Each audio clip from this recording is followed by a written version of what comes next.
Hello, everybody. Welcome back to Three Songs Podcast. This is your host, Beah. RoomRock's Three Songs Podcast. For those of you that don't know, RoomRock's Three Songs Podcast is where we interview emerging artists, singers, songwriters about their three original songs, and we kind of see where the story takes us. And it really takes us in some crazy places. Not crazy places, but unusually unexpected places every single time. So, and today is no exception.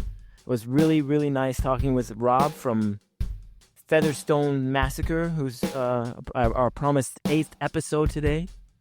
He lands pretty squarely in metal, I guess. Really nice talking to him. I hope you enjoy the show. I have to write this stuff down because I want to have like a nice intro, but I just kind of just... Anyway, talk after the show. Thanks for tuning in, guys.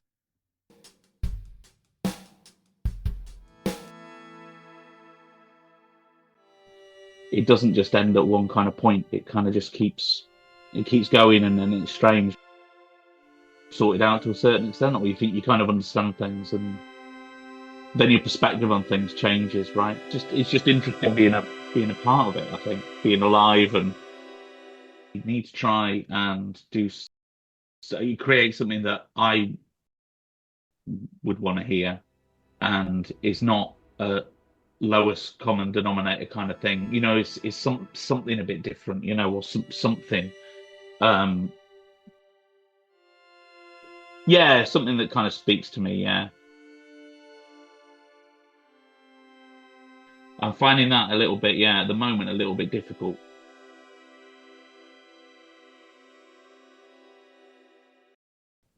We had a neighbor that lived with us who died very suddenly. He got sepsis. Went from talking to him, you know what I mean, fixing the fence, doing that kind of, those kind of neighborly kind of things. It felt like one day, to finding out that he died. It was very sudden, and it's one of those things where it makes you kind of think. It sounds really trite, but it does make you sort of go, okay, well, if I want to do these things, I should do something. I should make the effort. And then, you end up erasing your tracks, or you take the music and you end up changing the sample rate, and you made all those kind of mistakes and everything. But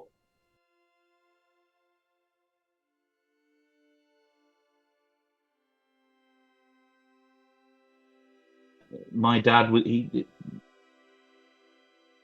he sadly died this year, and he got ill. He'd been fine, he was quite a young guy. But yeah, he died of a really aggressive kind of cancer. So it's been really handy to and kind of work on stuff.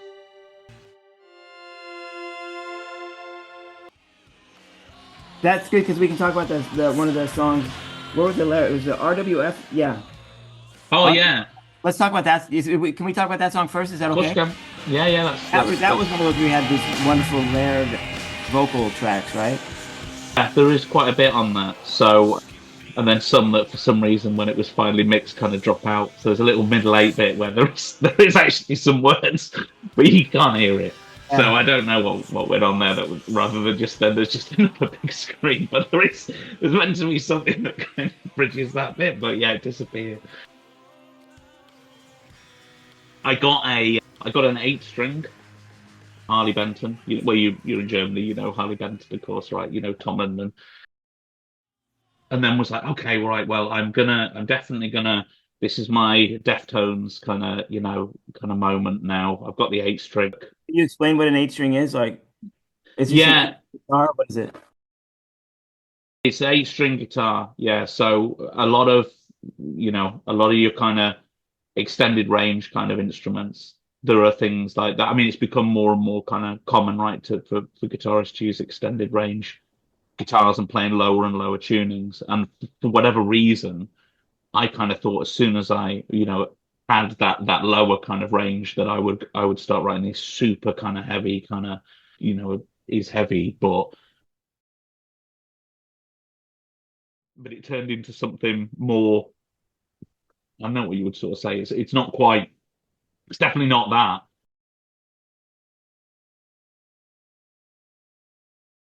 And it was around the time of, I think there was some sort of meme or some people were asking people about how often they thought about the Roman Empire. It was sort of a bit of a joke on, I think it had been on social media. And I was looking for something to write about with everything that had happened with my dad. Like, I didn't really want to write about that. So I wanted to write about something. I didn't really have anything out. So that's why that was something. And I went, oh, okay then. That's something that I can kind of feed into. And then I thought, oh, I'll put some jokes in. So I put in a joke about, well, not really a joke, but like about Scipio, and thought, oh, I'll hide some Roman, for whatever reason, some Roman characters in Miss doing the words kind of thing. But it was an exercise in, I guess, probably just trying to do something a bit more, I don't know, a bit fun, really. I was talking to my mum about it because I've been pretty lucky, I think. I've not really had to kind of have many kind of big grown up kind of feelings about things because I've really relatively I've been kind of lucky and not a lot out of the normal stuff that happens to people had kind of happened to me. So this was the first kind of thing where something felt kind of, it was quite big and it wasn't really something you can really do a lot about. And there was hope, and then there was no hope, and it was hard. Like we were saying earlier on, sometimes like talking and tackling things like totally directly about things that are going on. I don't know, maybe it's not the most healthy or helpful for me. So Yeah. it's almost like approaching it from a different kind of angle. It gave me, time and to do something different, and it was really nice. It's nice when I think about that time that you get to spend kind of creating something. It's kind of, I guess, like self-care.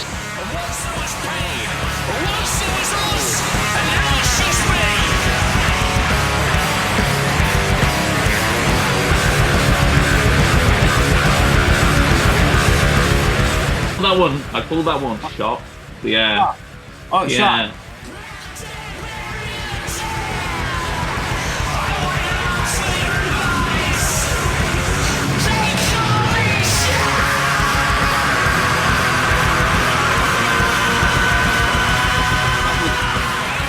That was something. There's a parable in the Bible. It's interesting, where I think Jesus goes before getting on a boat, and I think he tells a guy basically who is sat with his dad who's died, and he has the bones there, which I think that maybe they used to in the Judaism. I think that they would not bury them for a year or something along those lines, and tells him basically to kind of to leave them, let the dead kind of sort it out, and to follow him and everything. And I remember thinking about that all at this sort of time, that everything was kind of coming together with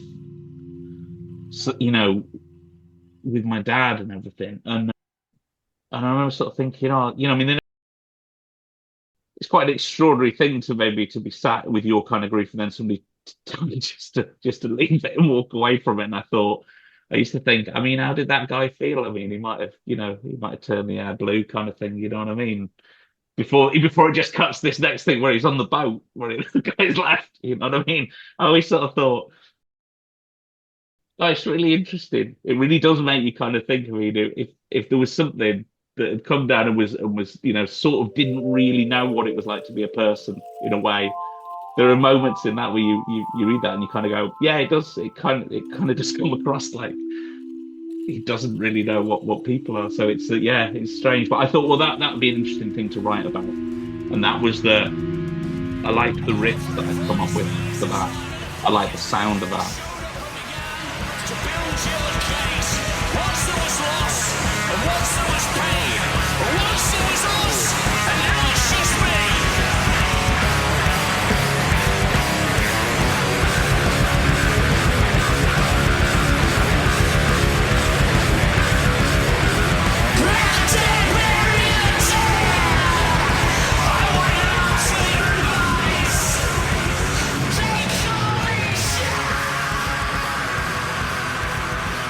more close to something. I mean, these are things that I never would have experienced a year ago because I wasn't writing stuff. So I don't know what kind of happened. I just kept working on this one guitar riff, I think, for I don't know, after this guy died. It must have been for weeks and weeks. And oh, do you know what it was actually? I remember now. Yeah, I was trying to learn a Dimebag Darrell solo. You remember Pantera? And I Yeah, was and I was and I was playing that night after night, trying to learn. It was something off. It might have been the goddamn electric solo, maybe. Well, anyway, got to the point when I was just thinking, I mean, I'm never going to be able to do that. It's like play, trying to chunk it down to the smallest kind of. And I was like, never going to be able to play this. This is impossible. So I think that it was from then that you kind of go, okay, well, what can I do? I mean, I can play these instruments. I'm going to really, really, really try and actually write something and finish it. That on top of that kind of led to that, and then I had a way of working. Like I say, just saying, okay, I've got an idea, and it means I think sometimes, it's you want to carve out a bit of space that's just kind of for you kind of thing, right? And I think, yeah, that's what that kind of gave me the chance to do. And I thought I just thought it was the most interesting thing I'd thought of to write about in a way. And I thought I was pleased with myself because I thought, oh, I managed to find another way of kind of exploring these things for me without having to kind of write something really directly. Could keep slamming stuff together until I managed to kind of jam something that seemed relatively coherent in it, or it did to me anyway. I mean, I suppose you don't know really what people think of when they listen to it, but hopefully hopefully that you can bob your head to it kind of thing. You know what I mean?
And then the last song we'll do. This is your third song is I. What is it? I wrote oh it. yeah, I'll tell you, yeah, it was Consciousness. consciousness. So but Consciousness. yeah,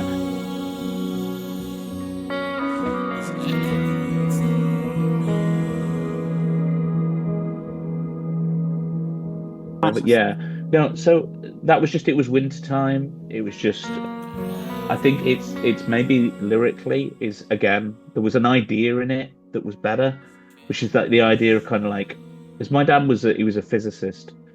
He used to tell me a lot about these kind of these kind of interesting things with physics and the interesting way that small subatomic particles kind of interact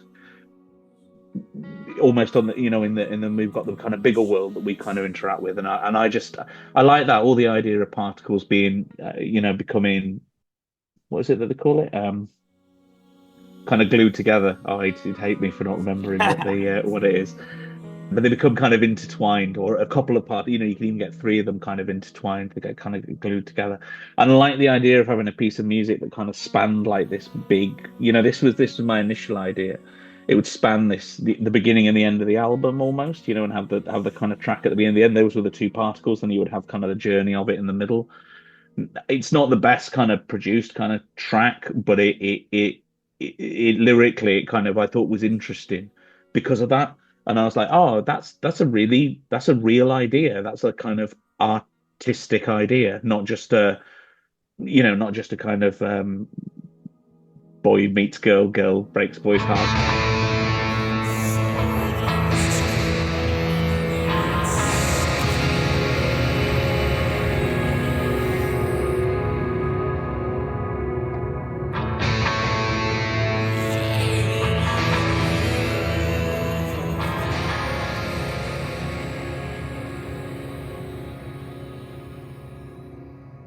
It felt like it was something artistic, and there were a few people that said some nice things about it. I think and I think maybe thought that it was interesting.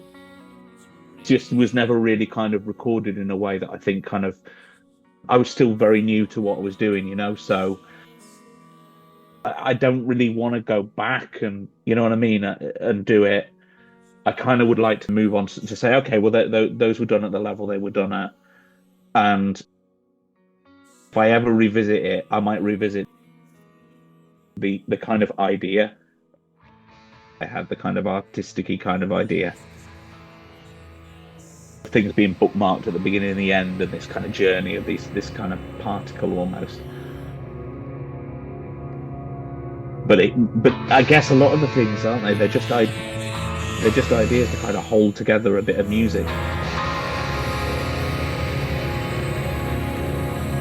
Give it a reason for its kind of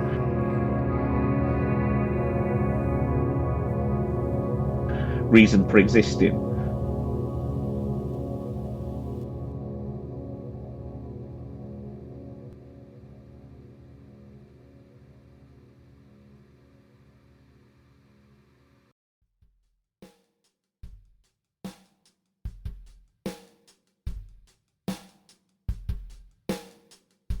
That was it.